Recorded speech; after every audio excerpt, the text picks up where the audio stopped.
Inis na raw itong si Ana sa jowa niyang si AJ. Paano ba naman si AJ? Wala nang ginawa kundi ang bumulong sa kanya. Uy, okay yun bulong ng bulong. Kung I love you, I miss you. Kaya ang bango-bango mo, maganda yun. Kaso naiinis Kaya mukhang hindi yun ang binubulong. Eto ang binubulong. Humihirit na raw kasi siya, itong si AJ, na itong si Ana ang gumastos every time na meron silang date. Ano ba yun? Bukod daw kasi sa short o kinukulang ng pera, nagiging alibay na rin daw ni AJ na naiiwan niya ang kanyang pitaka. Sige, hindi tuloy alam ni Ana kung mata-turn off na ba siya dito sa jowa niya. Mabait naman daw itong si AJ, ang kaso nga lang daw ay 9 months na rin daw na nafe-feel nitong si Ana yung bigat sa kalooban niya. Palagi na lang daw kasing ganoon ang ang nangyayari dito kay AJ. Naku ha? Kaya kawawa naman, tulungan natin. Laging nakakalimot. Kailangan nating pakainin ng, di ba, yung mani, yung ganyan, munggo. Maganda yan para sa memory natin. Friday ngayon. Palaklakin mo yan ng masarap na munggo. Ito, kausapin na natin, 23 years old, mula sa Makati, si Ana. Ana, magandang tanghali sa'yo. Hello po, good afternoon po. Ana, ito ba si AJ, matagal mo na rin kaibigan? Yes po, and bago po naging kami, medyo okay naman po siya. So kapag lumalabas po kami, nakikita ko naman sa kanya yung airport, and kapag kumakain kami, and trying naman na libre. Pero kasi dumadating sa point nung naging kami na po, parang nag-iiba na siya. Okay. May mga times na kapag lumalabas po kami, parang kapag every time na kumakain kami, kinakain naman namin yung mga gusto namin. Pero with regarding sa mga bills, parang doon na siya nakaka-off na minsan. Okay, nadadalas na. Oo. Yeah, dito, parang may na siya na. Sa mga paglabas-labas ninyo, Ana, sino ba nagyayaya dito? Si ano ba? Itong si AJ ba o ikaw? Yes po, mostly po si AJ kasi po siya po ang lalaki, siya po ang mag-date sa akin. Siya ang So ako naman nag-i-initiate, po, syempre, tiwala naman po ako, sumasama po ako. Kumusta na ba kayo? Meron na ba kayong sariling mga hanap buhay din? Si AJ at ikaw? Yes po, meron naman po siya ding stable na work. Pero yun nga lang po, nakakapagtaka na medyo pagdating sa ganyan na po, medyo off na po siya. Minsan ba ikaw tumatanggi? Kasi sabi mo nga, si AJ naman ang laging nagyayaya na na mag-date kayo. Siguraduhin mo na muna. At pagka napakiramdaman mo na medyo, ayan na naman, wala na naman siyang budget, baka nagyayaya ka, hihirit ka lang. Dito na lang tayo sa bahay, bili na lang tayo ng mami merienda. Hindi pa tayo mapapagastos ng mas malaki. Hindi ka ba nagsasuggest minsan na ganun, Ana? Minsan po, nagsasuggest ako na gano'n na nga lang po para mas tipid kami. Pero minsan po, formality, kapag gusto mong lumabas na may magandang view at makakain ka ng masarap na food, yun, nagyayaya po siya. Pero pagdating doon, yun na nga po, wala po siyang pambayad. Either wala naman yung Gcash niya, or nakalimutan niya yung wallet niya. Nakalimutan ang wallet. Nagmamaneho ba itong si AJ? Yes po. Nasan yung lisensya niya? Dapat nasa wallet niya yun Ibig sabihin, driving without license yan? Ha? Yun nga po yung minsan nakakapagtaka, ang nakakalimutan niya pa po is yung pera. Yung pera, yung lisensya, nagda-drive ng motor, ng sasakyan, marunong, at yun pa yung gamit nyo kapag ka nagde-date kayo. Delikado pala yan. Ayan. Pero, sige, pwede nga, sabi mo nga, nafe-feel mo naman na parang alibay na lamang din ni AJ. Pero ang bottom line here is, ka na rin, para na-turn off ka na. Opo. Diba? Possible po ba? Pwede po yun yung maging reason ko? Bakit to hindi? break up with you. Oo, bakit hindi? Kung hindi ka na komportable sa ganung sistema ng boyfriend mo, 'di ba? Unless ikaw naman ay willing din na baguhin siya. Willing nga rin na ayusin natin yung sistema mo. Baka naman kasi wala ring nag-a-advise sa kanya. Baka ang idea niya ng pagpasok sa isang relationship ay yung kapag ka meron siyang gustong puntahan, kahit wala siyang pera, magtutulungan kayo. Which is, tama lang rin naman yun, suportahan kayo sa isa't isa, pero nga kasi kung hindi ka nga komportable sa ganong klase ng setup na niyaya ka, pero parang niyayaya ka rin na gumastos ka, teka, mali nga naman yun. 'Di ba? Kapag ka tayo ay magyayaya, ganito 'yan ha, mapababae o mapalalaki, 'di ba? Nagyayaya tayo ng date o kaya ilabas mo naman ako, ang hirit ninyo mga babae, 'di ba Ana, ganyan. Dapat ready rin Yes po. kayo. Huwag niyong anong tawag mo rito, huwag niyong isasandig, huwag niyong ibabato lahat ng responsibilidad lalo na sa pagbabayad doon sa mga boyfriend ninyo. At wala rin naman masama kung mag-chip in ka o mag-ambag ka doon sa gagastusin ninyo sa date na yon. Oo, hindi naman nakakababa ng pagkalalaki yon. Iyan kaya nauunawaan ni AJ o masyado lang siyang kampante. Na lagi ka nandyan, nakasuporta doon sa gusto niya. Nasabi mo na ba sa kanya yan, yung concern mong yan? Sa ngayon, sir, hindi pa po. So, baka siguro kampante lang po siya. Siyempre ako, Oo. as a girlfriend po, pag nag-uusap po kami ng mga friends ko, binibuild up po siya palagi na okay siya, siya po ang laging taya. Kaya medyo po, yung feeling na oo po ako. Mm. Pero kumusta ba itong Yes po. kumusta ba itong si AJ sa kanyang financial situation naman sa pamilya niya? May nasasabi ba may tinutulungan din naman siya, may inaalalayan? Yes po, meron naman po. May mga pinag-aaral din po siyang mga kapatid niya. Pero regarding lang po siguro sa mga dates namin, Oo. baka masyado po siyang kampante na ako po yung nauunang gumastos before. Oh, okay. Kasi ganito rin, Ana, ha? Kaya nga tinatanong ko, sino ba sa inyo ang madalas na nagyayayaan? Sabi mo, itong si AJ. Kasi merong iba na si babae ang madalas na nagyayaya at nag expect itong si babae na lagi silang ililibre. Yun nga yung sinasabi ko kanina na, di ba ikaw ang may gusto, alalayan mo naman ako as your boyfriend. So sa kaso mo, hindi naman pala. Yes po. Oo, hindi naman palagi. Ayan. At kung minsan nga kayong lalabas, hindi rin naman maikasasama ng loob mo kung maglalabas ka ng konting halaga. Syempre, mahirap din naman ang buhay ngayon.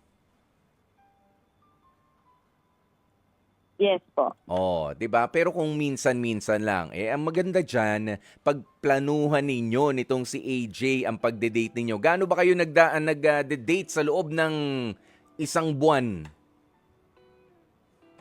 Mga 4 times lang po. 4 times, weekly, ganyan. Yes po. Mga after work po. After work. Ano ba to? Usually kapag ka weekend siguro ano? Yes po, pag weekends po. Kapag ka weekend. Baka pwede namang you try to enjoy each other's company sa bahay nila o sa bahay nyo na lamang muna. 'Di ba? Yung mga ganun lang. O yung mga payak, yung mga simple na pagde-date lang. O kaya yung, 'di ba may mga park naman ngayon na mga safe na mapupuntahan. Meron dito sa Makati, 'di ba? Okay, mapupuntahan kayo libre. Walang gastos o magdala kayo ng makakain ninyo. 'Di ba, Ana? Yes po, yes. Kwentuhan. May scenery. 'Di ba? Ganun naman 'yun eh. Nasa pagtitipid. Siguro maganda na bigyan mo siya ng payo din na, wag naman tayo masyadong magastos. Para hindi mo rin ako nahihila na gumastos sa mga date natin.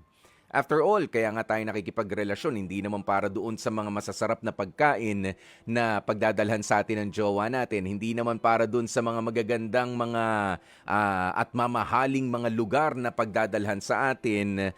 It's all about the memories na ibibuild natin kasama yung isa't isa. Pero ito, Ana, tatanungin kita, kaya mo pa ba talaga bukod dyan sa pagiging sabihin na natin kinakapos sa finances nitong si AJ, wala ka na bang iba pang issue sa kanya? Wala naman na po. regarding lang po talaga dun. Na nakaka-off as a girl. Oo. Ayan. Alam mo, mas maganda minsan, sabi nga ang pagsasabi ng matapat ay pagsasama ng, ano, Ana? Ang pagsasabi ng matapat ay pagsasama ng, Katagal? ng maluwat. Oh, yan, maluwat. 'Di ba kasabihan 'yan ng Filipino? Oh, mas maganda na sabihin mo na, AJ, mag-usap nga muna tayo dito. Oh, nagyayaya ka na naman na mag-date tayo. Halika muna rito. May budget ka ba? Prepared ka ba? Oh, kasi ako wala akong ready na ilabas na pera. Although meron, alam naman natin 'yan, Ana, 'di ba? Sabi mo nga may hanap buhay ka. 'Di ba? O Yes po. ako wala Baka pwede dito na lang tayo. O kaya diyan na lang sa tapat may kapihan diyan. Maganda rin naman. O makakatipid tayo. Yayain mo siya na magtipid. 'Di ba? O just live within your means. O yun lang kaya. Oo, okay? Thank you po. Ayun. Sandali lang, meron pa mga komento rito ha. Yung mga nandito sa ating comment section, sabi niya ni Maria Lourdes Nercua, "Hi Ana, parang hindi na maganda na laging nagpapalibre siya. Dapat share kayo o kaya siya ang magbayad. Hindi kasi magandang ugali yun o na laging palibre na lang." Which is, tama naman, di ba Ana? Nag-agree ka naman. Nga lang, maganda na Yes sabihin nga talaga ni Ana yan. Ayan, samantala, sabi naman ni Will Dent, eto, ang mga komento lang ito ha, ng mga listeners natin. Sabi, naku, hiwalayan mo na yang si AJ. Hindi pa man din kayo kasal, ikaw na ang pinagbabayad. Nako, red flag yan. Syempre, noon naliligaw, siya, pa-impress Pero nung kayo na, ayan, malamang ikaw na ang laging manlilibre. Plus, sabi niya, been there, done that. Yan, namihasa. Huwag din natin kasing pamihasain, no? Yung mga partner natin na ganyan. Hindi, matuto ka rin maglabas. Responsibilidad mo to. Niyaya mo ko dito. Libre mo to. Tiisin mo minsan, Ana, ha? Nang matuto. Yes po. Okay. Ayan, eto pa. Basahin lang natin yung iba pa. Okay. Sabi ni Gail Enriquez, Ana, kapag ka magyayaya si AJ, i-check mo muna kung dala niya yung wallet niya kapag ka umalis kayo. Yan, gawin mo rin yun. Hindi masama yun, Ana. 'Di ba? Okay. Mga ilang beses na ba nakalimot ang wallet? Kuno. Mga 4 times. 4 times. Balos naman. Pero pa-check up na rin siya kamo kung lagi siya nakakalimot. Wallet lang ang madalas niya nalilimutan. Cellphone, hindi ba? Hindi naman po. Mas importante ang phone. Mas important. Di ba? Kasi baka mas may halaga yung phone. Yung wallet, kung wala ngang pera, wala talagang halaga. Pero, hindi niya naman nakakalimutan na iparamdam na mahal ka niya. Hindi naman po. Ramdam na ramdam ko naman po. Ramdam na ramdam. Sa sobrang ramdam mo nga, parang gusto mo nang bumitaw, di ba? Lagi nakadikit. Laging papalibre. Okay. Eto naman, kausapin natin sa linya natin si Brian ng Quezon City. Hello, magandang tanghali sa iyo, Brian. Hello, Kuya Boy. Sakto, nagbe-makeup ako. Ay, Biglang narinig ko na naman yung kwento. Eto na nga. Brian, ano masasabi mo rito? Nakaranas ka na ba ng ganyan? Yung si palibre, yung nakarelasyon mo? Mostly, actually, more of yung mga best friends yung mga nakakansaw. Pag naglalabasan na senior citizen, ng credit card. Ng credit card. Uy, si Brian pala yung manlilibre. Ayan na nga. Sige, thank you, Brian. Talaga? Pero ang totoo Hindi pang reimbursement yun, ha? Pero ang totoo naman yan, pwede naman din talaga sila mag-share. 'Di ba? Pwedeng magpadala sa'yo. Online cash. Ganoon yun. No due date. Walang due date. Basta mag-share para susunod na sige, ako ulit. Pero how do you say no ba dito sa mga palipalibre na ganito, Brian? Ako honest lang ako pag talagang oras ng kagipitan. Sabi ko talaga na guys, short ako. Oo. Wala akong kaperahan. Mhm. Ubos ang baul, ganon. So, and I'm glad na yung mga friends ko, naiintindihan naman nila yon. Kasi at least, yung sa akin kasi, matagal na kami magkakilala ng mga kaibigan ko. Kaya alam talaga nila yung sitwasyon ko kapag Oo. oras ng ako ang punong abala. Pag said na oras said ako na. Oo, Mm. maralit ang tagalungsod, ganon, ang peg natin.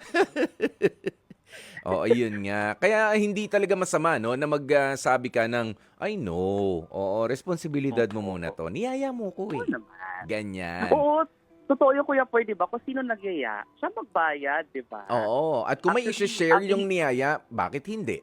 'Di ba? Bakit hindi? Oo, di ba? Mm. Saka ano yan eh, natawa naman ako sa 4 na beses nakalimot ng wallet. Sunod-sunod ba yan? I-report ka sa police.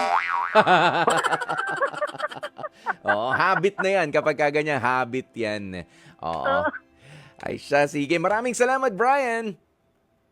Ingat. Iyon, thank you. O Ana, malinaw naman, ano? Sigurado ka ba na hindi ka na-turn off pa ng husto dito kay AJ at meron pang pag-asa ang relationship ninyo?